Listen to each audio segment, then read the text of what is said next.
things you'll see, from comic books to toys and more, and all cartoons that we adore. Pop culture, flicks, and geeky stuff. We love it all and can't get enough. So settle in and enjoy the show. Please hit like and subscribe before you go.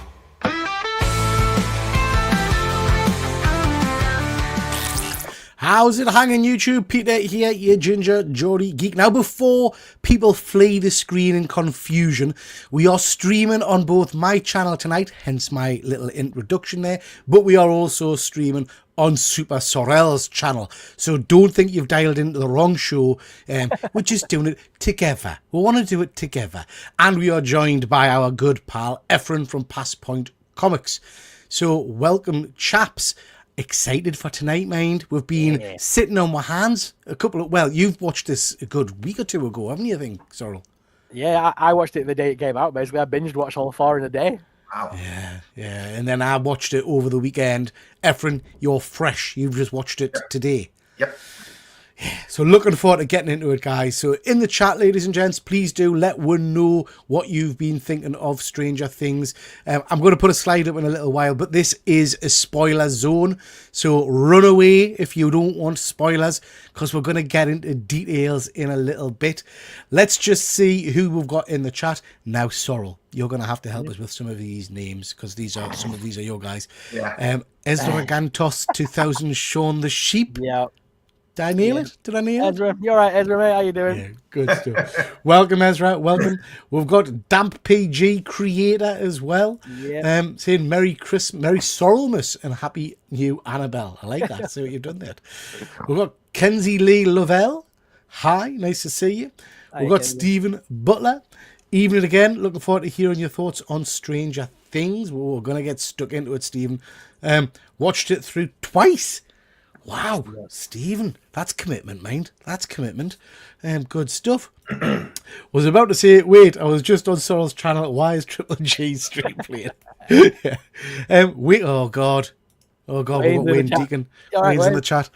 Wayne doesn't like Stranger Things based on the 2 episodes he's watched.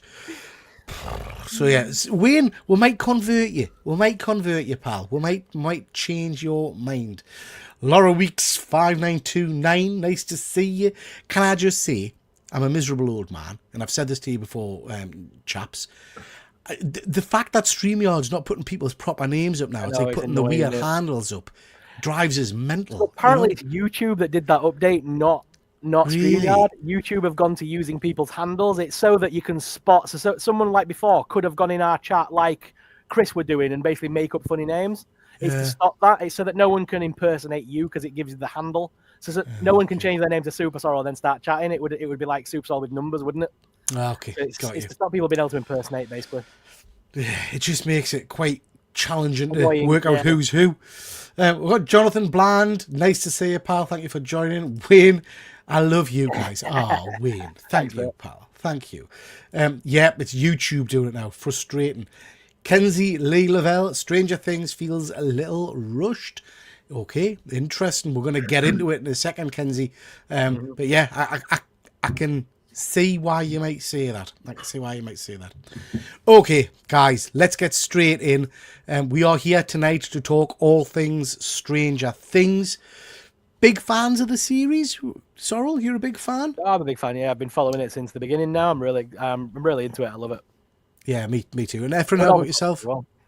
Yeah, I loved it from the beginning. Season 1, to me, it seemed more like an indie film, like a little film. Nobody knew what was going to happen with it, but I really have enjoyed it. Yeah. It is. It's a cracker. It's a cracker. Now, guys, I am old, so I do think I'm going to ask you to help us, to remind us a little bit. We're into season 5 now. We've had 4 cracking seasons so far.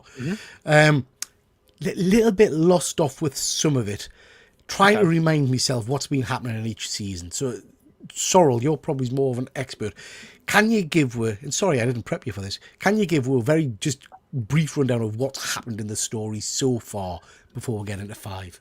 Okay, so just to go over it really quickly, because I could spend all day doing this, but just to give you a brief overview to jog the memory. So Series 1 is the introduction to 11, and Hopper and the team and everyone kind of comes together in that episode, don't they? That is a season with the Demogorgon as the main villain. Really, Vecna's not even in that one. It's just the Demogorgon. And I'm right in. Sorry to interrupt. Yeah. I'm sorry, but I'm right in remembering on that at the very start they make it clear that the kids are into Dungeons and Dragons. Yes, and the whole that's a thing very big starts part of it. Yeah, the opening scene is them playing D&D in the Will's basement. And then basically it's Will's mum doing the whole, guys, it's late, night, bedtime and all that rubbish.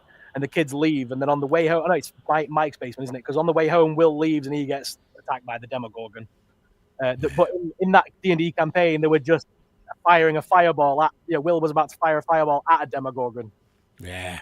And then he gets attacked by a Demogorgon. There's the whole D&D thing starts from the very beginning. Yeah. So you've got that entire season with Elle and the introduction of everyone. Series 2 then opens up with, Elle, I think she's with Hopper by that point, and she goes and finds her mum, I think, in that beginning part of Series 2, because Hopper's keeping her basically in that cabin, isn't he? At the very beginning. Yeah, and then she breaks out and goes to see her mother while he's dealing with the upside down, started leaking into the forests and stuff, and taking over the farmland of the area, if you remember. And we get the mind flare, don't we? We get the mind flare. That's the one where Will, the big spider thing in the sky that takes over Will. And he gets his dodgy, his tingles in the back of his neck. And So that's all about the mind flayer and the upside down kind of thing. Series 3 is then where we get the introduction of Max and her brother, and it's the summer, and he's the lifeguard, and the mum fancies him and all that. Right. Yeah. And then it's the big scene in the shopping malls, the big kind of exit strategy in that one. Then they fight the Russians with Scoops Ahoy and all that in that one. Season 3 is actually my favorite. A lot of people consider that one of the weaker seasons. I love Series 3. And then Series 4, obviously, is the big reveal of Vecna and the Upside Down, and he takes over Max, and it's all that stuff with Eddie Munson and the D&D Hellfire Club, and so very cool. I mean, my feeling on this is that, and again, I'd be interested in your thoughts, guys, and Efren, your take on it. I think it's getting better every season. I thought season 4 was phenomenal. I have heard, as you have, Sorrel, people saying, season 3 is the weakest. And when you look at some of these IBM, or whatever you call it, the score, and season 3 seems to be, but I thoroughly enjoyed that. Is that the season, which is the season where the chap from Goonies gets eaten by the demidog? That's that season 2? Yeah. That's the demodogs and the big, they take Will to that place, don't they? That big, it's where the Upside Down was made, basically, that facility. That's right. Yeah. And they're burning all the Upside Down in the underground and stuff. Yeah, I just cracking. Season 3 is where they introduced that the other girl as well. Is she number 8 or something? They introduced that other girl. The big reveal. Yeah, I know who you mean. She's introduced in Series 3, isn't she? And she's got powers like Elle, and they kind of say sisters, and they're with each other to the end and all that. But then Elle has to leave her. She can't stay with her because of what she's doing. Yeah. Efren, what are your thoughts so far on the 4 seasons? Max showed up in season 3. I thought. I think. Okay.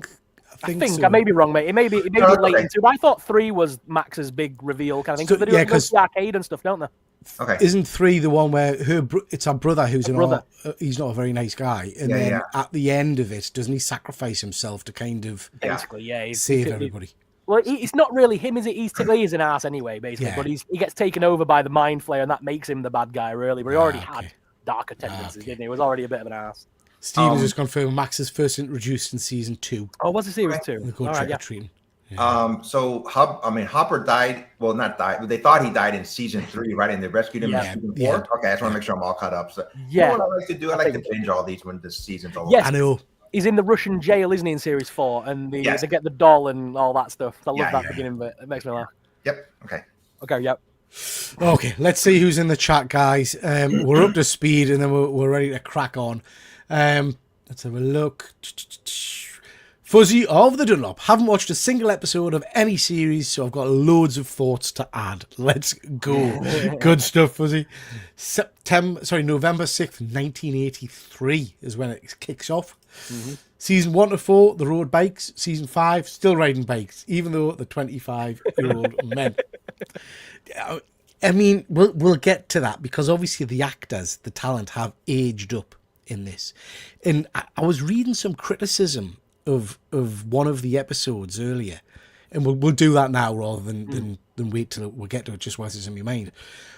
How old are they supposed to be in this current series?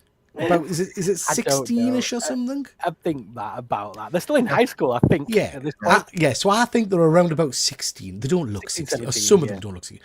But there's a line in the last episode where it's quite phallic. They're talking about a dick and penises and things like that. There's been loads of criticism saying it's ridiculous. Who's changed the writing in this season? The 16-year-old.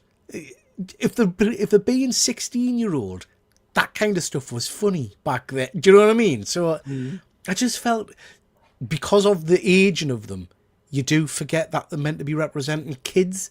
You know, it's like Harry Potter all over again. In the final couple of films, Harry Potter was no way was he meant to be. He was meant to be 15-year-old, and he was like a 20-year-old man. It's the same sort of thing. I try to just, in my opinion, you forget though, don't you? You suspend belief, don't you? Because you enjoy the characters, the story. You kind of do suspend any form of belief, really. Yeah, I do anyway. Season 2 introduces the hive mind. See, I'm getting series 2 and 3 meddled together. They're kind of back-to-back seasons, really, aren't they? They're very similar. Themes. Yeah, they certainly kind of work straight into carry each over, other. don't they? Best scene, never-ending story song. Yeah, I think that tops the Eddie Masters puppet scene. Yeah, I think I'll probably agree, Stephen. But what about there's Stephen, you're forgetting about Max's scene. You know, run up that hill. She's running towards the portal, and Vecna's trying to call her back, and that's so epic. That scene. Season 6 will be you three playing. Can you imagine? I don't want to.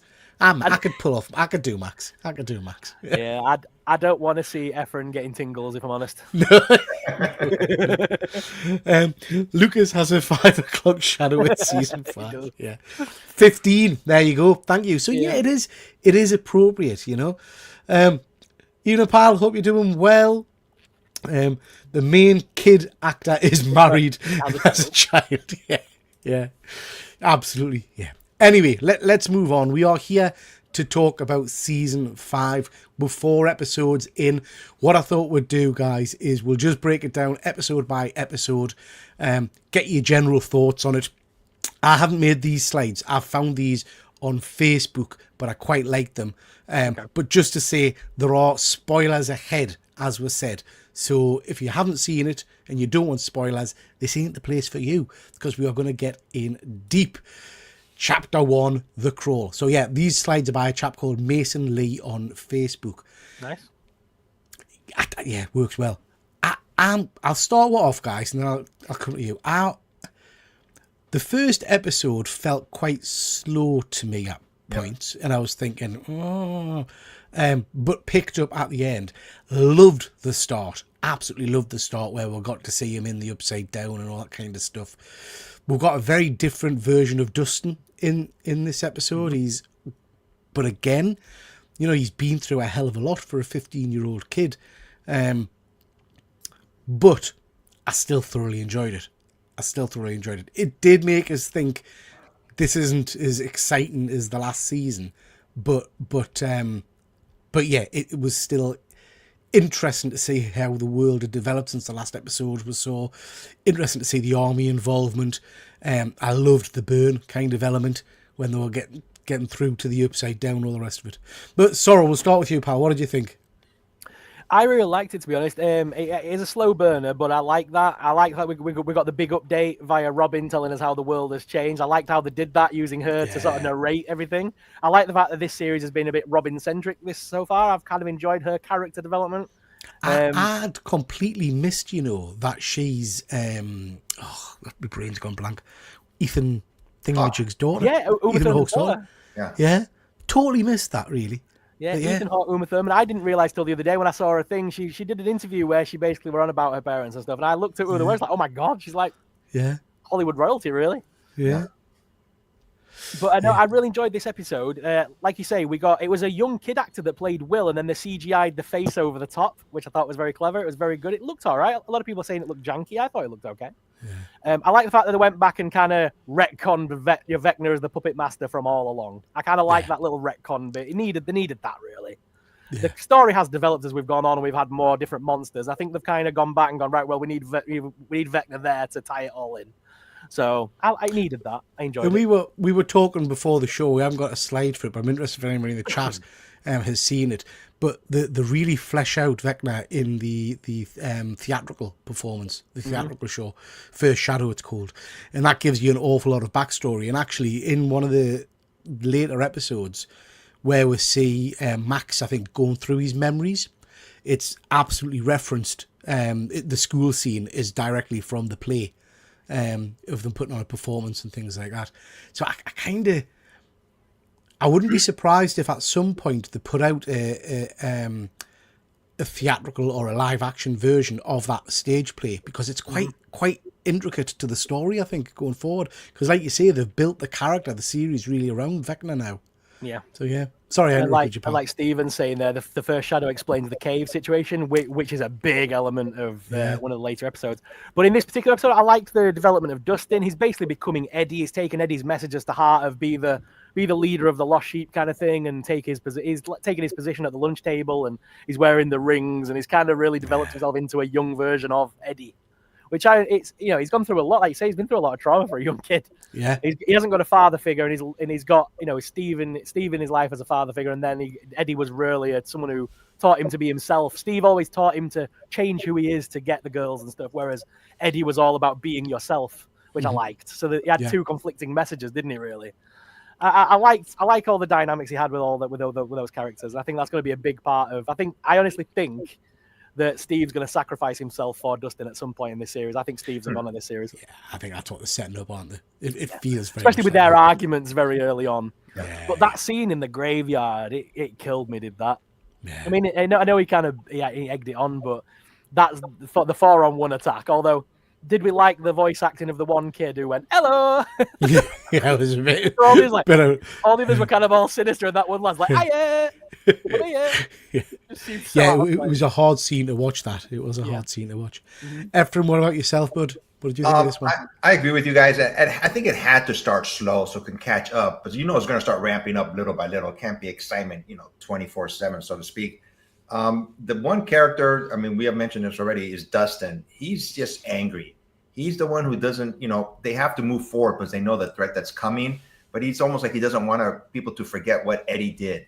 And he's just angry about it. And he's the one that you could tell he has that anger. And he has changed so much from a goofy kid from season 1.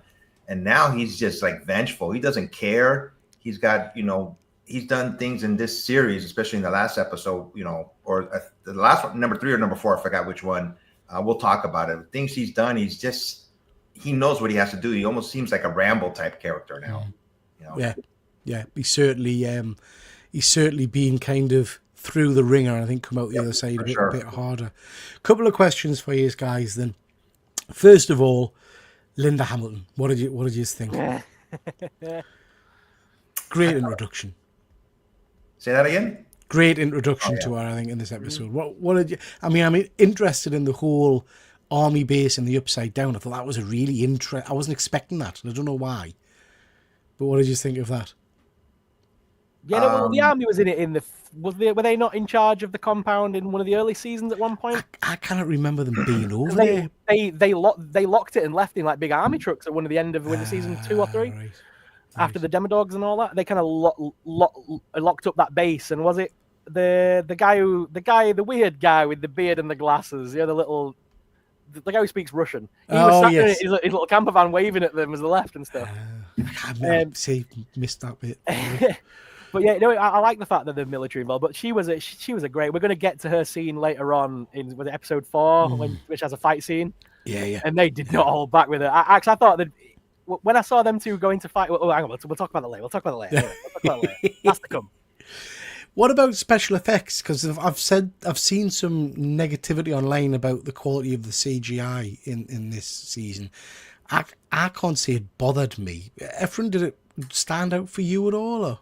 It didn't bother me. I don't know if it's just because I'm a fan of it, but I got throughout all 4 episodes, God, this looks so real. Yeah. To me, like it could really happen, There's this one scene in episode 4 when we start talking about it. I paused it, I went back. I went, dang it, man. I go, how the heck? It looks so real, Yeah. So. What about you, Sarah? Has it bothered you? No, it didn't bother me at all. It never has. I was sold on Vecna when he his dodgy morph bodysuit in series 3 or whatever. Yeah. And he looked awful, but like now he looks like properly fleshed out monster CGI with thorns and all sorts. Whereas Yeah. in the original one, it was just like a dodgy CGI, like a latex suit, wasn't it? Originally, it looks awful. But no, it don't bother me. And then the only other thing I had for you, when Will is kind of stuck and he sticks his tendril in his mouth and starts pumping stuff into him, a little bit rough. So what do we think's actually happened to Will? Do you think he is kind of part Vecna now? Is that what we're trying to... So Will has got access to the hive mind because he's basically one. He's like the mind flayer. The mind flayer is the overall thing, isn't it? And then trickling down from that has taken control of Vecna. I think. Yeah. I think it's morphed Henry into Vecna basically. I think that's all due to the mind flayer and the Dimension X and all that stuff. Yeah. And then he's kind of infected other people to kind of do his bidding. He can control the Demogorgons, and Will now is obviously all part of that hive mind. So he's basically channeling Vecna's powers. I don't think he has any powers himself, Will, in this. I think he's channeling powers of the hive. Do you think the Mind Flayer is still going to end up being the big bad at the end of the season then? Yeah. I think they need, basically, I think there's going to be a scene where, because Henry's doing something to revert time back to the 1950s. That is clear what he's trying to do. I think he needs those 12 kids like it's the face of a clock, 12 hours. Yeah. I think it's to do with time. He's always looking at his pocket watch and things like it's to do with time. So he definitely wants to revert time back to before he went in that cave, so he never became what he ended up becoming. Yeah. Basically. But I think that will be part of the undoing of the whole thing, and they'll need to stop that. And there's going to be like a sacrifice involved somewhere to do with that. Yeah. But I think they need to do that with Henry to then let Will have his full potential to become the thing that kills the Mind Flayer. Yeah. With the help of 11. Oh, God, it's exciting. Exciting. Right, guys. There's a possibility, if they do go back in time and stop Henry from becoming Vecna, that 11 would never have met the kids and would never have got them involved in this whole process. And the world would just end. I just kind of feel introducing time travel might be a step too far. Well, it's not introducing time travel. They're going to introduce wormholes because that was what the teacher was telling them all about. Of course. And that's what the girl's book is about, wormholes and alternate universes. Yeah. So if they go back in time to the 1950s, maybe Michael J. Fox will show up in Back to the Future. That would be cool. Can you imagine? If you looked at that series, in that episode, that piece of paper that Max gets, we'll get to it, I'm sure. But again, it says on it Henry's name's at the bottom. Yeah. So Henry went to school with, with what's she called, Will's mum. Yeah. And Hopper and the thing, his dad, and that they all went to school together. They know who Henry is. Yeah. Wow. Yeah, they know him. Crazy. And that's what's shown in the theater production as well. You know what we should do? I like to watch the rest of these series with you guys, so we can pause it at certain times and talk about it while we're watching it. Right, going to jump to the chat, guys. LN Studios, I was so mad when Max was walking so slow towards the portal. The scene top right in this slide felt a bit Disney, cringy. That's when they're all in the woods, I think, Stephen. Yeah, doing the... I like that. The spinning around part, the acting was poor, and the dialogue was really cringe. As much as I love this season, it feels rushed, and they only had so many years to do this. We'll meet the main characters in the first 15 minutes. Fair enough, yeah. Robin's definitely dying with the song "The Video Killed the Radio Star." That would be very cool, yeah. In the background, episode 5 is called "Shock Jock" as well. That's a radio host. Okay. Oh, I like Robin. Oh, I like Robin. Because basically she can't make the date with a girlfriend, and that's been a running theme. She's never going to make the date, and she's going to die in the hospital saving her, I think, or something to that effect. They're going to do that scene, aren't they? They're building that up to something. There's no with writing, there's no way they've introduced some of these elements without a payoff. Yeah. The Duffer Brothers are very good at laying the foundations early and then building it. Stephen, the first Shadow explains the cave too. Now, Stephen, I watched the first Shadow, was it last year? Can't remember. And my mind's gone blank, mate. I cannot remember the cave featuring. Just very briefly in the chat, explain the cave bit to us, because I cannot remember it. What's the first Shadow? Is that That's the theatre production. I just remember animals being murdered a lot and a kid behind us screaming and running out of the theatre. But yeah, let we know. It was only bloody August. It was August I went to see it. Anyway, you also realise Henry wasn't always yeah, I do remember that. The stage also explains the whole Dimension X thing, although I think the series will touch on those elements or leave them open to do spin-offs. I think it'll be a spin-off. I think the Steve has changed in this season too. The way he discards Dustin when he explains the wall theory. I don't feel that that's Steve. grown up, I guess. He's changed. Well, they all changed and they're all grown up, aren't they? Linda Hamilton's character was purely protected by plot. Harper and Eleven killed everyone in the lab, but she just got knocked out with a gun. Yeah, that is very true. That is true. If you look carefully, you can see the facial hair on Lucas. Well, 16-year-olds, 15-year-olds have facial hair. Yeah. I said, eat your damn pie. Today is my birthday. God, happy birthday, Kenneth. Happy birthday. I'm 66 years old. Half Efron's age. Incredible. Congratulations to me, 1166 years. Congratulations, Ken. Congratulations, pal. Easter egg. Murray, when he goes into the army base, he uses the name of Austin Milbarge, which is the name of Dan Aykroyd's character in Spies Like Us. Huh. Wow. Very cool. Her girlfriend is probably going to be in the restaurant thinking she got the date delayed again, but Robin's actually dead. Oh, God. Bikes. Fuzzy, just keep chucking it in, pal. Bikes. They're on bikes. That's all you've got. Secret experiment opens up Dimension X. Russian spy gets the... Oh, I remember. Yeah. And hides in the Gets cave. the tech and hides in the cave. That's right. Henry's a Boy Scout explorer and finds a cave and the Russian spy with the tech. Yeah, I remember that now. Because the opening is... Yeah, well, I'm not going to spoil it for people. It's phenomenal. Okay, guys. So, moving on. Episode 2, The Vanishing of Holly Wheeler. This is when this was things awesome. pick up. Yeah, this was awesome because originally the title was just called The Vanishing of ... They kept the name Holly Wheeler off of it until after the airing. So that was cool to see. When I was remember watching chapter 1 and then it said, right, you're ready for episode 2. And it come up with that name, The Vanishing of Holly Wheeler. Like, Yeah. I like her character. I like her introduction to this. I know we've had her before, but at least she's now the different actress playing her. And I like the introduction of the grown-up version. Do you know, I love this family. I love the dad. I love the dad because he's just a typical grumpy He's just dad. a typical grumpy old dad. Ephraim, we'll start with you on this one. What did you think about this episode? Oh, this is my favorite episode so far. I mean, it's just the scene when the Wheeler family is fighting, and what happens to them. I mean, I kind of knew something was going to happen to them. It was the daughter, Holly Wheeler. She kept on saying, "Mr. What's it?" Yeah. But this was like my favorite scene. There was one scene in particular that really caught my attention. It was the actress Nancy Wheeler. It's a small scene, but just shows how good of an actress she is, in my opinion. When she's in the hospital and she's washing her hands, and you show the mirror of her face, just the horror, the pain, the frustration, the sadness that she portrays without saying a word. Yeah. If everybody watches that scene, I went, wow. I mean, that's really good acting without saying anything. Just her eyes, all the emotion that was carried through.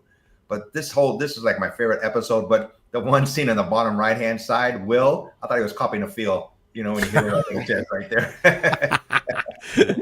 Yeah. No, again, cracking episode. Sorrel, what did you think of this one, bud? I like it because they give. I forgot what she's called. I forgot the name of the music. Catherine, I can't think of her first name, but this is Wheeler basically. Yeah. She's amazing, and then the fact that they gave her a bit of a redemption in this, really, because obviously she, almost cheated on her husband, and she's kind of been a bit of a, drunk mum all the way through. But then she had that scene where she just like she does the whole, don't get my daughter, you bitch. She does the Harry Potter moment, doesn't she? Yeah. Just the Harry Potter moment. I like that. And she goes down swinging, but it's awesome. Yep. I really loved her scene. Like I say, I love the dad. I love the dad as well. I think for me, the bit that I felt episode 1, like I say, even though I enjoyed it, it was a little bit slower. This episode, when you've got the demagogues kind of running and just ripping holes in reality and jumping through things, and I thought that, the bit where it's in the house and it's like stalking them and they're hiding under the water in the bath. I just thought it was really, really well done. Really well done. It's getting a bit intense with these portals just appearing now, and they just rip the way through reality now. That's nuts. But I love that. I love that element of it, and I don't. Again, it's a long time since I've watched the kind of the first 4 seasons, so I kind of in my head thought the whole opener of a portal always felt a bit more challenging. This felt dead easy. Do you know what I mean? Wherever they want to go, they just tear a hole and they jump through. Which was just, and just heartbreaking, the bit where Eleven and which got to pull up in the car outside, and the demagogue is in the house, and then they see the mum on the floor. Yeah, I just loved it. Really strong episode. I'm loving the fact that they've given Holly her own little D&D character. That scene with Mike I thought was very good. She's Holly the heroic. And do you know what? Because they've even given I know we're going to touch on him later on, but the new kid they introduced, even he's got a character name. The only person in the whole team now that's not been given a D&D character is Max out of the kids. Is that right? She's never played D&D with him. She always said, "No, I'm not playing D&D." She always blew him off. She never played D&D, so they've never given her own D&D name and piece. So she's not got any powers. What character is this? Max. Max. Okay. Because if you think like Lucas is the archer, Will is the mage. They've all got a reason. They've all got a character within the D&D realm, right? Which is what Vecna's world is kind of what they have been reading about D&D and stuff. They've all got there's a range of an archer. They've all got an archetype. Even Holly the heroic, she was a paladin. She could heal people. I think that'll come into effect later. They'll do something.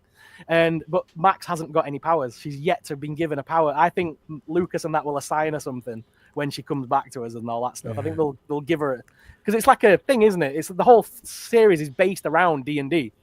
Yeah, she's the only one that hasn't got a character. Another thing I like about this season so far is like even though they're kind of still introducing new characters. I mean, Holly, we've known her, but she's hardly had any parts at all. But season 5, she's like a main part, and the other kids that they've introduced, also. Yeah, I like that. In this episode as well, we've got Hopper now stuck in the upside down, haven't we? And 11 kind of jumps into it at the end of the episode. Yeah. I'm still a big fan of David Harbour, man. I really enjoy his performance in this series. He was great in Thunderbolts as well, to be fair. No. But yeah, no, I thought that was really strong as well. All right, guys, let's just jump to the chat, see what people are saying.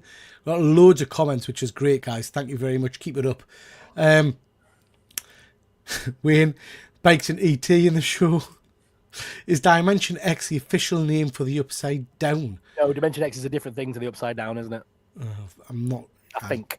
I'm confused. Stephen, help me out. Steven's onto the lore and stuff. I know that. I think I'm sure they're two different things altogether. I don't feel they'll kill off anyone. I kind of feel they've got to. They have to. Yeah.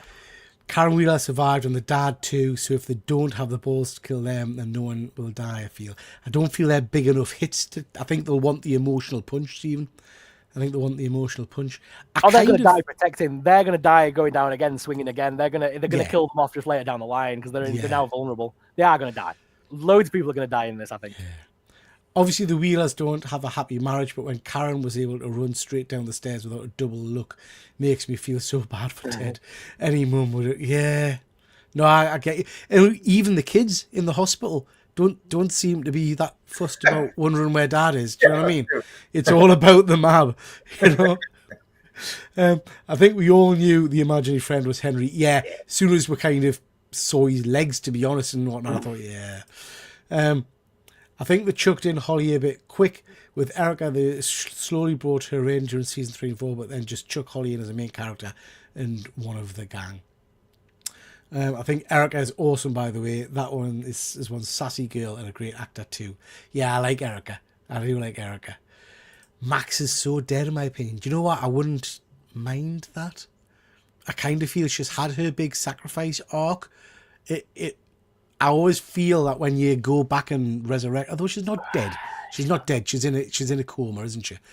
I don't like it when they minimize sacrifices, if that makes sense. I don't know. What got me confused, really quick, talking about Max. I understand she's in a coma, but when she's in the upside, she's not in the upside down right now, right? She's in Vecna's head. Well, she's in his telepathy memory thing.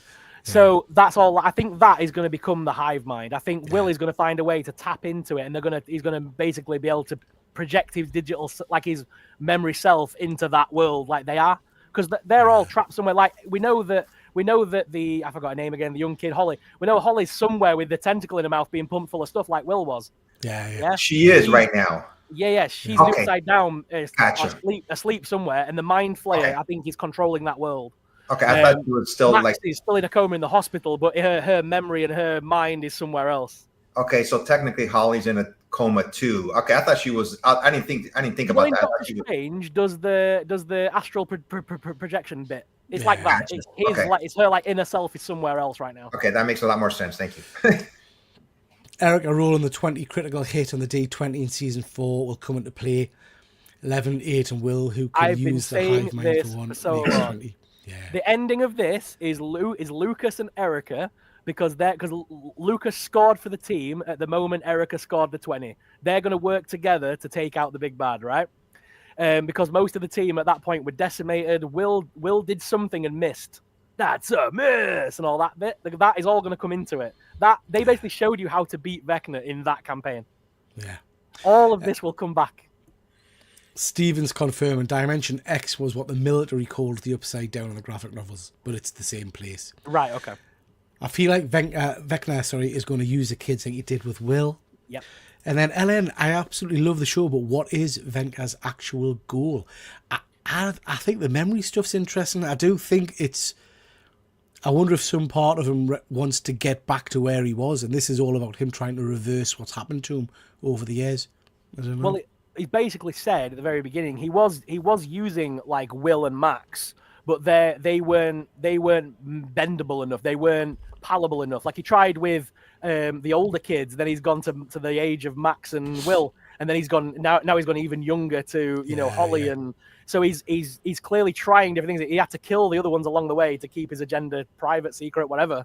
He even Like, said it looks like he was going for all killing of it originally, but now he's doing something else. I think that was all part of the story originally. They're just planning it out. he even says to Will, these kids now, they're weak. They're easier to manipulate. And he says it, But if he didn't need Will, and if he was really just a true villain that just wanted Will domination and to kill everyone, why didn't he kill Will while he had him in that position? He had Will in his grasp.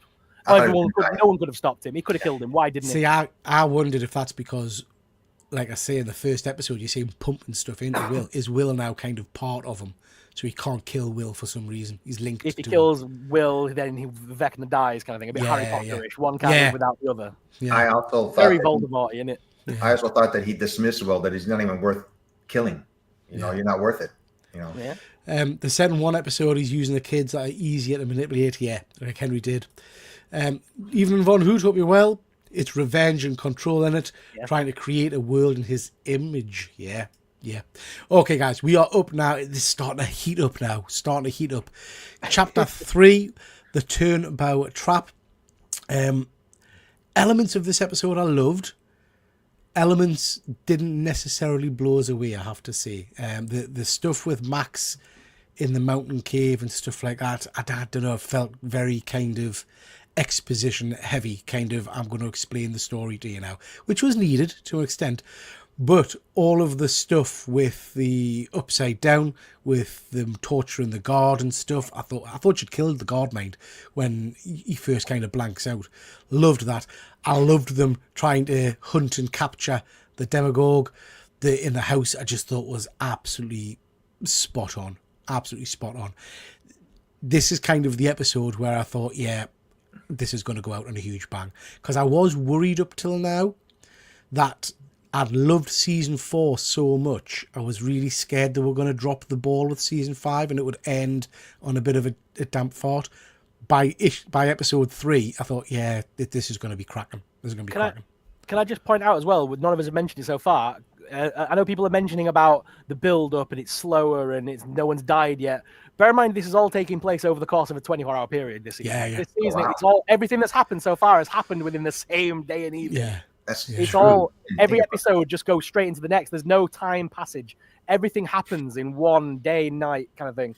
Yeah. So there's going to be a lot more death, action. Things are going to all progress. It's going to build and build and build and build. Yeah. Especially if they keep up this rate, because every episode did build. Oh yeah, absolutely. So Sorrel, what were your thoughts on this particular episode then? 11's powers. I liked when she was in the guy's head and were basically just just ripping him apart from the inside, basically, wasn't she? That was awful. Did you think she'd killed him at first? Because I thought at first it looked like she probably went through him, and then he survived somehow. Yeah, but no, I thought it was amazing. What did you think of the kind of the hunting of the demagogue? Yeah, it was all right. It was good. I like the idea of the tracker in them and then chasing it down. They went through the portal and now they're stuck. Steve ran him into a wall. And of course, and I can't remember the little lad's name, but we get introduced to a new chubby little hero in this episode who I fell in love with straight away. I thought he was class. There's a lot of comments online about him and Holly and all these characters. Everyone's saying, "Why is this program? Why is every character a complete, loser?" And things like that. Well, that's what the whole thing's about. It's very similar to the Goonies. It's very similar to the Pennywise series. These are meant to be the losers club. This is meant to be the kids that are all, the nerds and geeks. That's what the series is about. I think they play it so well. And I think, you know what? I think in terms of acting talent, I can't think of any character that really stands out as that's a bit ropey. They've all been very, very good. And my understanding is the little kid who plays Derek, I read something online saying that it's his first kind of thing. He's not doing anything else, which is incredible, really. Absolutely incredible. Ephraim, what did you think of this one, mate? This is the first episode that Erica came back, right? She was in episodes 1 and 2, if I remember. Her character is just so spot on. I mean, she's younger than them, but she seems more mature and knows what's happening and knows what has to be done. When they have that dinner scene and she drugs them, and then her ex-best friend, you couldn't eat the pie. What did she say to Eddie in series 4? Do you remember that? What she said to him? No, what? Well, she's a rogue, isn't she? She would sneak up behind anyone and stab them in the neck. Yeah. That's what she said to Eddie. And in this episode, she sneaks up behind someone with the thing and stabs him in the neck. Yeah. She fulfills that idea. God, I have to say, they plant these seeds and then they use them later down the line. I love it. So Great character. I did like the scene where they try to trap the Demigorg. That was that thing. That creatures are like indestructible, basically. What they did to him, and he just still got away. And I just I really enjoyed this one. I like the way it's set in the 1980s, but they have to use that I forgot what they call it, but they had it in school where you put that plastic film on there and it shows up on the wall. Like projector. Overhead projector. Sorry. I mean, it's just so 1980s spot on. They have to use walkie-talkies. Obviously there's no cell phones and just everything, like TVs and everything. So it's a really good episode. Yeah, it was a cracker. Okay, let's see what the guys in the chat are saying. Max looked a bit odd, like she had got a bit of a tan and been on her Holly Bobs. Yeah, I did read something online saying, imagine, when you first see Max's feet, and you're not sure who it was. Imagine if it had been Eddie. I saw that. Yeah, that would have been interesting. Well, we're gonna come on to the Eddie in a bit because I'm gonna once you've gone past series episode 4, I've got something to tell you about Eddie. Okay. I can't wait to see why Will was picked in season 1. Yeah, I don't think we've had that explained, really, have we? Really. I think he explained it. Beckner said because he was weak. He was the weakest of the 4. He thought he was weak and to manipulate the most. Yeah.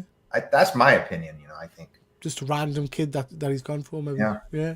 I like this. The flux capacitor part had me chuckling. The look on her face of the lads of the van was classic. That was very good. I like that. Derek is the name of the kid. Thank you for that, pal. Imagine Vecna's turning the kids into the demigods. Never considered that. Would be cool. Yikes. That would be cool because we're not really. I don't think Steven seems to be a guy in the know. I don't think we've had it explained what the demigods really are, have we? Not really. It's not really been.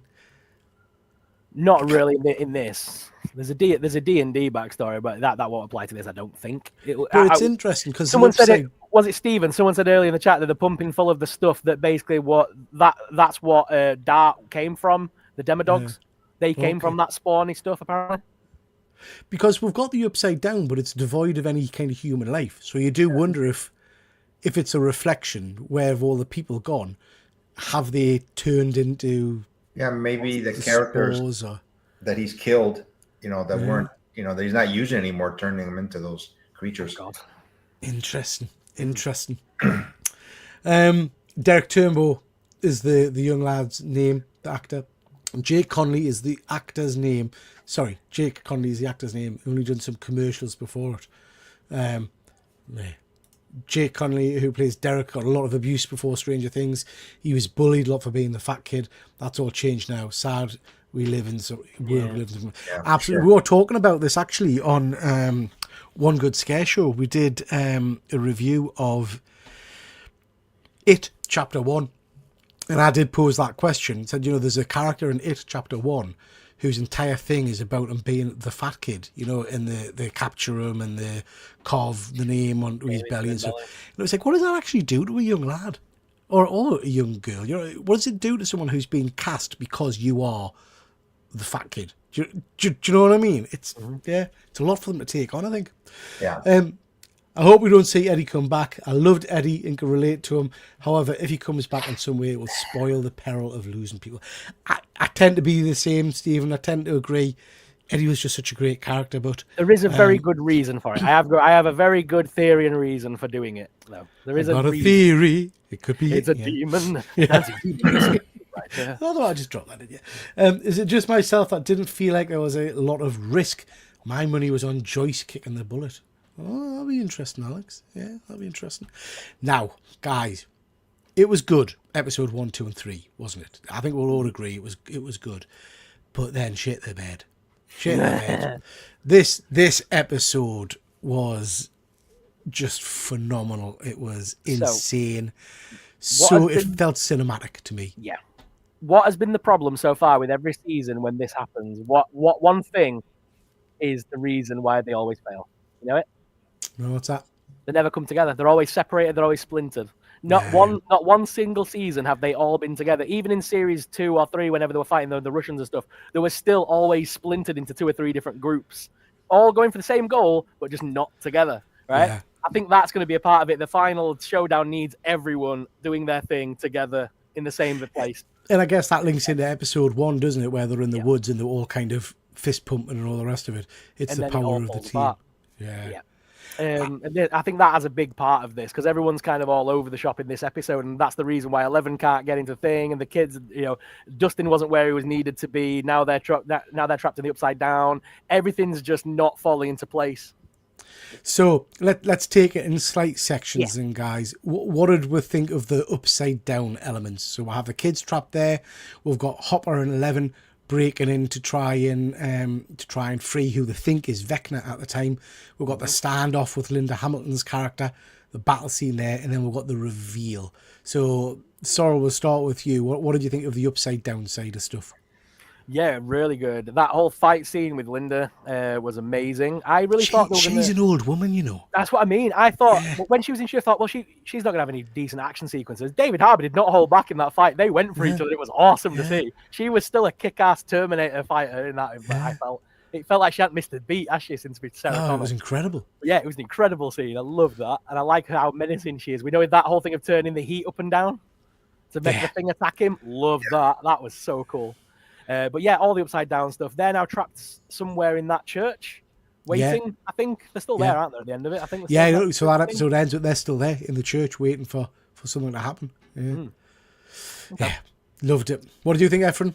Oh, I loved it also. I mean, just the background scenes of the upside down world. I mean, just the lightning that it's red, I think is pretty cool. And just the whole scene. And I also agree that Linda Hamilton scene.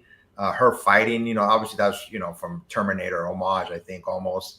But she looks so old now. Dang, man, she's really kind of old, but it's just, I mean, the whole scene was just great, just watching it, and the damn show, the last episode was like an hour and a half, basically, an hour and 26 minutes. I'm like, damn, they're really stretching it out. But I think that's good. At least they're not like 40 minutes or 50-minute episodes, where they cut things out. They know it's their last season, so they're going out with a bang, so to speak. Yeah. What do we think the wall is? Do we think that's just Vecna kind of protecting herself then, no? Probably. Yeah. So the wall came up, didn't it?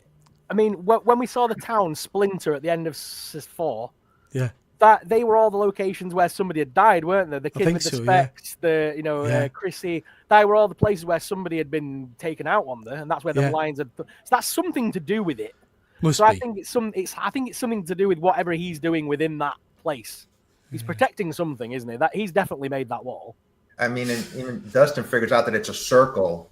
And I think that may have some power source for him or something. But I think once they get in or destroy it, something's gonna happen to Vecna because of that. Yeah. And what did you think of the reveal then? So I have that great bit where Hopper's. I mean, I thought he was going to bite it. I have to say, yeah. When he unzipped and he showed he had the bomb. Oh, my heart, man! I sunk. No. Yeah, I thought for sure he was going to pop. And they showed that scene with his daughter and the flashbacks, and that felt like a going out scene, didn't it? Yeah, for sure. Absolutely. Oh. I have to say, mind, all the way leading up to it, I did keep thinking to myself, Vecna feels too easy to be imprisoned in there. Yeah. So it's got to be something or someone else. I have to say, stupidly, I didn't put 2 and 2 together as to who it I could didn't be. see her coming back. I thought they were kind of pretending they don't exist now or something. Yeah. They kind of wrote that story out of the mind. But no, they brought her back. She's coming back. The cat, they did capture her. For a second, I thought it was Eddie. I thought it was him back there. I think anytime we're not sure who someone is, we're going to be Eddie. It's going to be Eddie. Yeah. So yeah, I thought that was cracking. And then we get the kind of the stuff happening with the real world, as it were. We've got the kind of the Mission Impossible escape sequence, which I really enjoyed, of the kids trying to get out. Again, the acting talent in that, the little girl who kind of discovers them and things like just brilliant. Yep, brilliant. And then it all kicks off, and we get the huge battle at the end, which I thought was just phenomenal. It was like watching, for me, it was like watching almost Endgame. Do you know what I mean? It was like just off the wall crazy. It does feel like that kind of a moment, doesn't it? It did, Building up yeah. to something big. This, I love it. And then we get the face off, obviously, between the two biggies, and we get that reveal at the end, which was just amazing. Sorrel, what did you think of this sequence? Oh, mate, the Will being able to control them. I love that. But I've liked the build up with Robin and finding out who he really is. And because obviously he's going through the same thing she went through, because obviously both characters are gay and they both had a crush on their best friend and had to overcome that and realize that they need to just be themselves and not let other people tell them who they are. Kind of I like that little bit. Me too. And that he's kind of like coming to his own now. He's like, I'm not the weak, frail kid. I am the all powerful mage of D&D. You know what I mean? He's got that belief and he's got that power now from the hive mind, which is just fucking awesome. The changes to Vector, by the way, his new look is awesome. He looks with incredible, all the spikes doesn't and stuff. He looks ace. He looks absolutely Love incredible. Ephraim, what about yourself, bud? I liked it when Mike and Robin both mentioned to him, "You're more stronger than you think you are. You just haven't found it yet." I mean, the trauma this kid has been through since season one. It's hard, hard for him to, fully, show his powers off. There is this one scene I mentioned at the beginning of our show that I stopped and I paused and I went back to look at it a couple times. It was towards the end when this one soldier was crawling and Vecna poked him through the eye and the mouth. I went, man, that looks so real. I paused and then, just to look at that and just stared at it for a couple minutes. I went, damn, that looks real. I was like, that really graphic. Really graphic. Sorry, mate. I was going to say, I love the scene when Will realizes, time to man up. Your friends are going to die, and the way he just, took those three creatures and just broke them. Yeah. Have you seen the GIF or the meme, or what do you call it, that someone's done, saying how lucky he was that there was the exact amount of demigogs for his hands and his head kind of thing. And they do the clip, I don't know if you've seen it, they do the clip with him holding one hand out and stopping one in midair, then holding the other hand out and stopping one, then the head bit. And then there's another one jumps, and you just see his pants, and part of his pants flex up, and the demigods it's great. But I loved this scene. This was like almost a Captain America lifting Mjolnir for me. It was like, get in. So if he has powers and 11 has powers, and the other girl that was in the military place, what number she is, if they rescue her, I think she's going to be fighting against Vecna too at the end. Yeah, but I think Will's powers are different to 11's, aren't they? Will doesn't have actual power. Will's just controlling the hive mind, and basically he's channeling Vecna's ability through himself, isn't he? Via the hive mind. That's my understanding. Or maybe his powers only show up when he's angry too. That he's got to learn to control him and all that stuff. We're going to have moments where he's not going to be able to use it, because otherwise he's a god character and it's just a bit silly. He's going to have to learn to use that and channel it, kind of thing. Yeah. But the thing is, they've got Will, who is able to use the powers of Vecna potentially. 11 has the power of telepathy and her powers.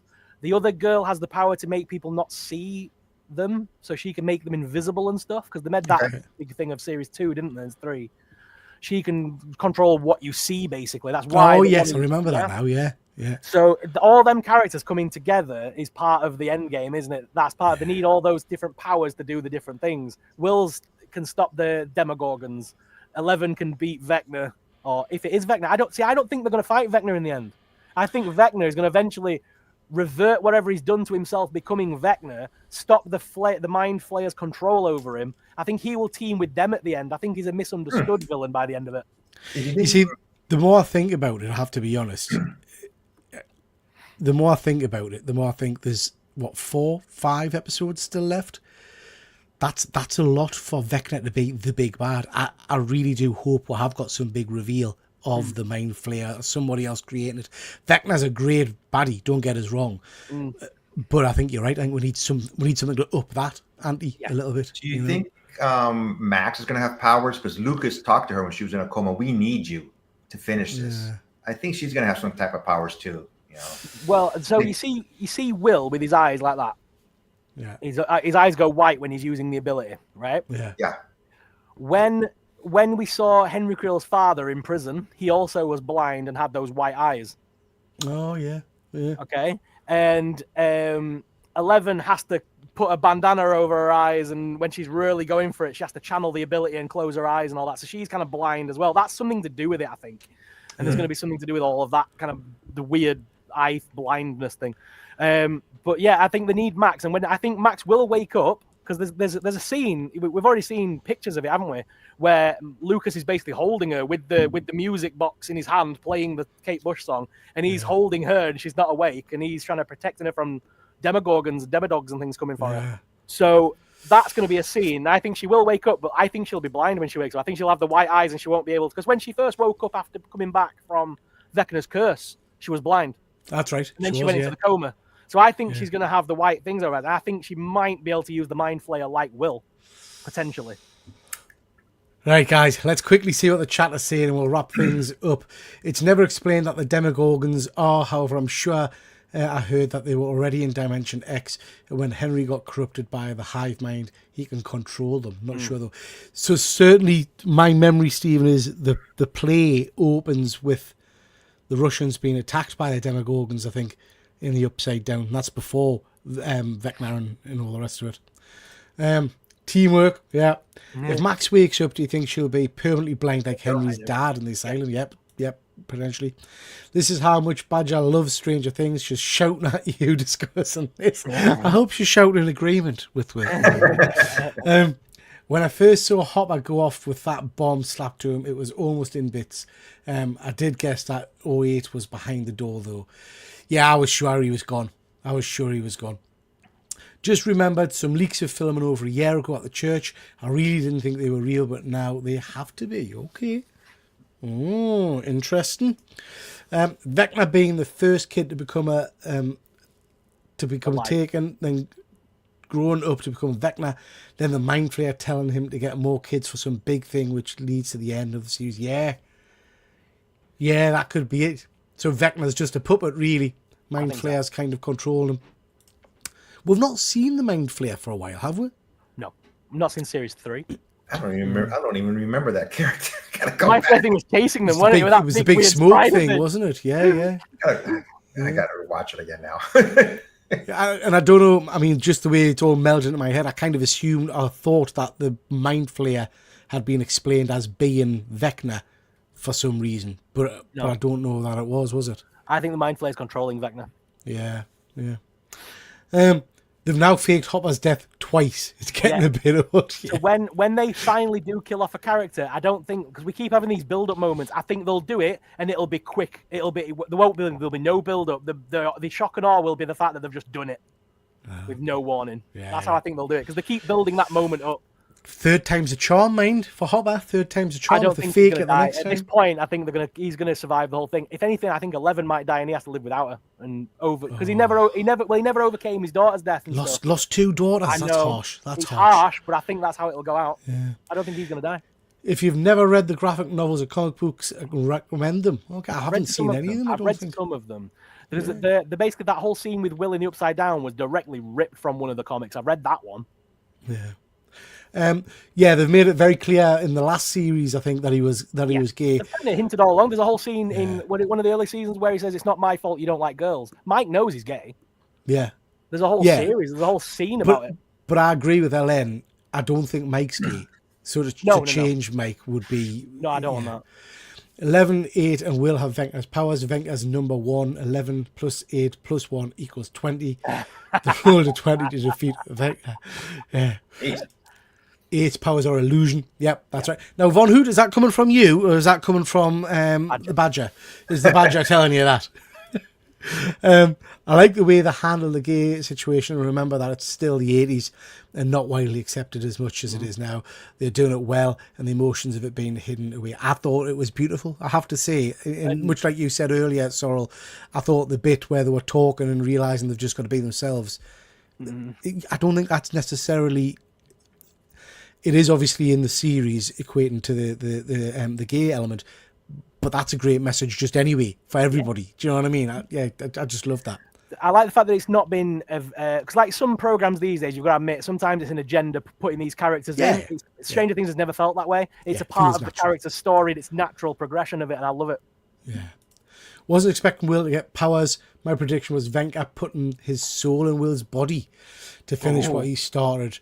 And Will to be the big bag. Yeah, that's awesome. Kind of where I thought we were going. That Will, I mean, I remember we talked about this at the end of season 4 when we did a show, thinking that Will was going to be the bad guy in this season. Well, for all we know, the Mind Flayer still might do that. The Mind Flayer is controlling Will as well. He can very easily go, oh, he can use the powers too. Yeah. Like how Will is understand his own emotions as Robin helps and guides him. It's really sweet. I agree. I hope Robin doesn't bite. Oh, I don't want Robin to die. I think she is. Vecna will get OP by getting more kids. He'll level up as a villain and be a greater threat by the end, like a geek big bad. Yeah, Vecna's entrance was so sick. It was incredible. It was very Thanos-esque, just walking through the portal kind of thing. Nice. Yeah, I'll do it myself kind of thing. Loved it. The Duffers explained Will's powers. He can only use them when in close proximity to Henry and the Hive Mind. He kind of piggybacks on them and channels Vecna's powers through himself. That makes sense. That's cool. But the thing is, how was the Mind Flayer made? Yeah. It's another being from another dimension. And stuff, I looked it up. It says the Mind Flayer was created by Vecna. Is that not true? Or? No, I don't think so. That's what they've implied, but we're not sure if that's going to be the end point. Yeah. Yeah. Thanks very much for joining, Ellen. Appreciate it, pal. I'm honestly thinking Will and Robin would be a great couple, even though they're gay. Yeah. I love Robin. Robin's one of my favourite characters. Thanks for joining, pal. Thanks for joining. Okie dokie, guys. What do we think so far, then? Sorry. Yeah, I'm really enjoying it. So now we're going into the territory of, we've done all the 4 episodes. We're going into the territory of what's to come, right? Hold that thought. Boom. Okay. This is what is to come. So we've got a whole host of additional episodes coming over the next month or so. We're going to have the finale on Netflix, but also out at cinemas. I'm tempted to go and see the last episode in the cinema, I have to see. But yeah, lots to come still. Yeah. The last episode is 2 hours long. Yeah. The final episode, the last one is going to be bang on 2 hours long. So have you seen the names of the episodes to come? No, I haven't. Okay. Chapter 5 is called Shock Jock, which someone mentioned earlier, which I think is to do with alluding to Robin. Yeah. Then we've got an episode called Chapter 6, Escape from Kamazots, which is a very deep D&D reference, which I'll come to. Then we've got an episode called Chapter 7, The Bridge, which I think is to do with you seeing the play, haven't you? That's to do with his connection to the dimension and all that stuff, isn't it? Yeah. And then the final chapter is called The Right Side Up. Escape from Kamazots. Kamazots in D&D, if you remember, is a bat-like creature. It's a like an underworld demony god kind of thing, and it's like the master of death and all that kind of stuff. It's like a dead bat creature. Okay. Well, Eddie, who loves D&D, big campaign guy, is very much in the lore of it. He loves it. He's very much into his heavy metal and cool-looking death metal scenes, and he got bitten by a load of demobats. Oh, he did. You're right. Yeah. He got taken out by the demobats, and his body was never recovered from the Upside Down. His grave is empty. His body was never recovered. Yeah. Because I think he's becoming literally Kamazots from D&D. Vecna is straight from D&D. He's a monster from D&D. The Mind Flayer is straight out of D&D. I think they're going to use the Kamazots because I think Vecna is going to be afraid of Kamazots. I think he's going to be a part of the good guys team. It's going to be Eddie, basically. Do you think that like a new form? But do you think that gets around them using the actor as well, if he's some kind of bat creature thing? What do you mean? I think he'll be in it. Do you think he's going to? Because I thought he'd said he wasn't in it. Well, I mean, Andrew Garfield said he wasn't in Spider-Man, but he was. That's true. None of them are going to turn out and go, "Oh, by the way, I'm in the final episode." That would be pretty That'll cool. be a heavily guarded secret if he's in it. Yeah. Because even he sort of said, "No, I never got the call." Now he's like, "Yeah, you did. Come on." Yeah. But I think he'll appear in it in some form. I wonder whether the Camazotz villainy thing is going to be in it, and it's taking the form of Eddie, because that's if he came as a giant bat, the kids would just want to kill it because it's like, oh, it's another creature trying to kill him. If he presents himself as Eddie, as Babs, as Max's brother, he takes on the form of someone they recognize to befriend them, and that's how I think we get the cameos of all them in it. So he presents himself to Max in the mind thing as her brother. He presents himself to Dustin as Eddie. Presents himself to Nancy as Babs. Is Babs that girl from the first from the first season. They present themselves as the characters that we've lost along the way. That would be very cool. That would be very cool. What do you think the whole link to D&D is then? In terms of, is it going to be literally a link? Is it literally going to be a D&D game at the end? No. I think if they do the whole, which TV show was it back in the day that was all just Dallas. a dream? Dallas. I think if they did that, people would riot. Yeah. I think the Mind Flayer has obviously tapped into Will using the Demogorgons and Vecna. Bear in mind, Will was the guy that did the campaign in the very beginning. He was their storyteller. He wanted to do a campaign in season 2, but none of the kids were interested or whatever it was. Do you remember? He's been the storyteller. His mind is what telling the story. I think that basically these monsters and demons are basically coming from the mind of Will originally. Okay. Or, you know what I mean? Like, it's using the D&D lore and stuff from his mind, because that's the thing he loved the most. Eddie loved D&D. All the kids play D&D. They're all using little pieces. Or I may be wrong, and it's just a giant marketing trick from Hasbro to make us buy D&D. And you'll review it later on yours. Yeah. The fact that the D&D have released an Eddie starter set now, you can actually buy the Vecna's Lair, like the Curse of Vecna starter box set that includes all the characters, all the little minis and everything. I was tempted to buy that just to have all the minis of Will, Lucas, and there's all their like alter ego forms and stuff. Nice. Very clever. Very clever. Anyway, guys, loving the season so far. We've got a whole host of episodes to watch. I am hyped up for this. I cannot wait. I'm likely going to go and see it in the cinema. Let's just see what the other guys in the chat are saying. One thing no one touches on is a Coca-Cola. In season 4, you get Lucas enjoying the new Coke that they produced in the 80s that was wildly hated. And then in season 5, you got the original Coke back. Yeah, it's the little touches like that I think make this series stand out. Guys, I really do think that Venka isn't the main villain after all. Me neither. Yeah, I agree, Frosty. I agree.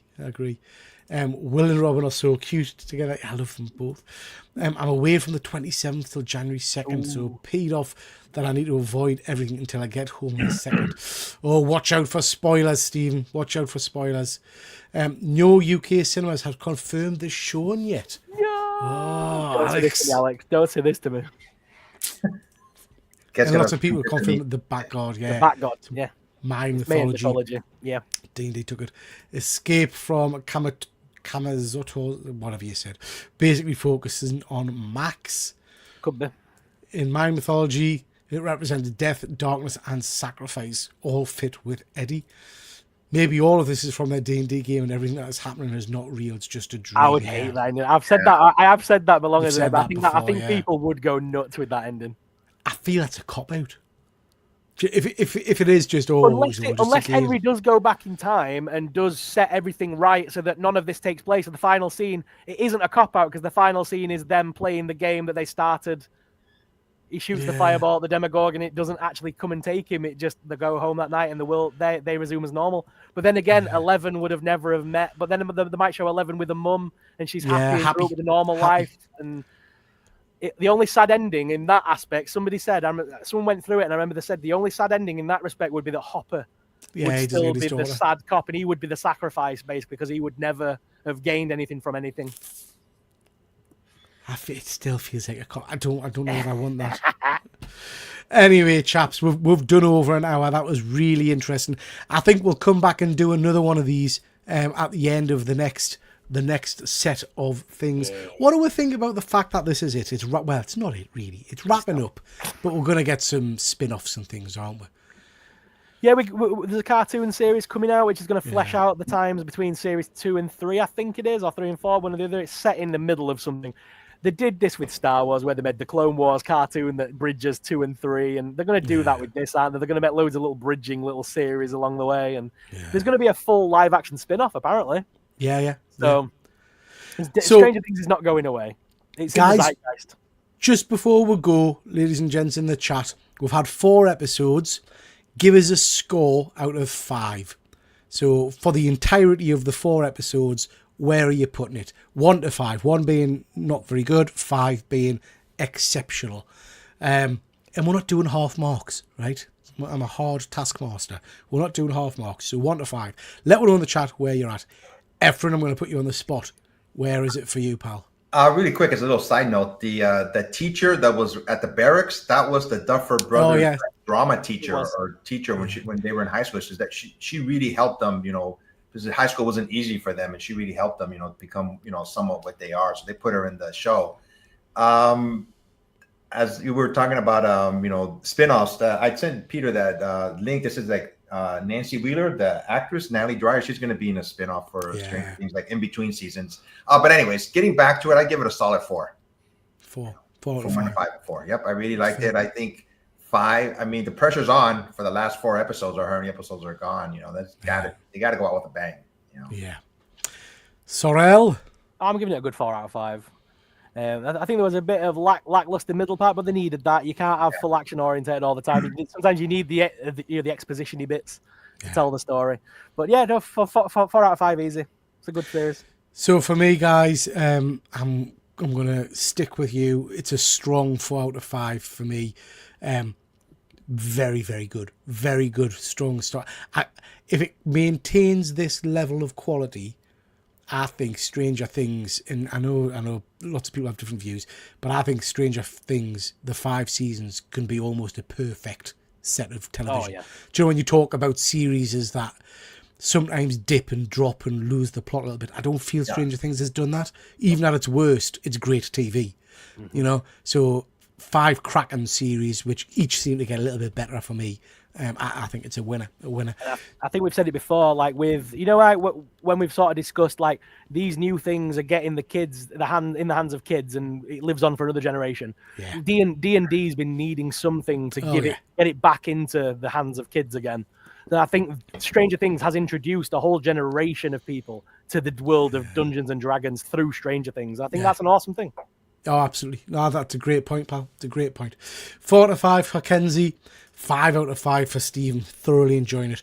Alex is just saying the KFC meal was a clear indication that they're going to milk it even after the show ends. Even I haven't done that yet. If I wanted to farm some views, that's where it would be at. But even I've not bothered with that one. See, I can't do strangely coloured food. No. Do you know what I mean? Like glowing red burgers and stuff like that. Yeah. It would be near impossible for the show to have an ending as bad as Game of Thrones. Yeah, or Lost. Jesus God, lost us. Anyway, that's we're done, ladies and gents. Thank you so much for jumping on tonight. Really big thank you to Sorrel for dual streaming this. I hope you've all enjoyed it. Before we go, Efren, got anything coming up on your channel you want to mention? This month we're going to do the monthly show where we ask each other 2 questions each and a bonus question. It's going to be Christmas themed one, so that's coming up in a couple of weeks. I'll send you guys a message on Instagram when we can choose a date. And besides that, be on Peter's channel every Tuesday. And this is the second time I've been on Sorrel's channel, so it's always a pleasure. Good stuff. Good stuff, Evan. Please do, ladies and gents, if you're a visitor on Sorrel's channel, please do go and check out PassPoint Comics over on YouTube for comic book related content. And Mr. Sorrel, what's happening over in your neck of the woods? So in just 15 short minutes, I've got a video coming out of everything that I've unboxed today as a long form. There's already a video online for today of Super Sorrel's holiday gift guide, so go check that out. I watched that. It was good. I've done a bunch of stuff today, so go check it out. And don't forget to check out Triple. He's too humble to say it. Don't forget to go check out Triple G's channel as well, and make sure you give him a like and subscribe. Lovely. Appreciate that, guys. Okay, thank you so much, everybody. Keep an eye on all 3 channels. We've got tons of content. If you like comic book, toy, geeky related stuff, movie news, TV news, these are the 3 channels to watch because we'll cover it all. Are you going to be watching? The voice of God. Then are we going? It's Are you going Vecna. to be watching Five Nights at Freddy's this week?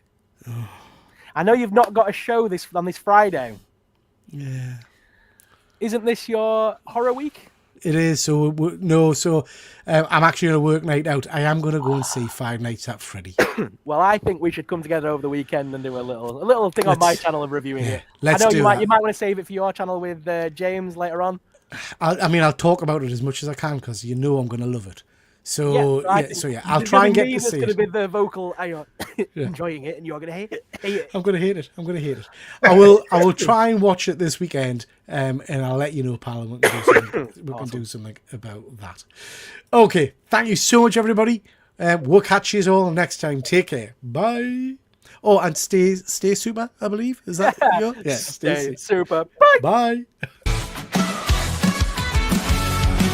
The curtains close, it's time to go. We really hope you enjoyed the show. Check out my channel for more geeky fun and hit like, subscribe before you run.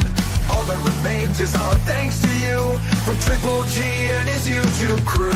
We really do hope you come on back, but for now that's your whack. Yeah, that's your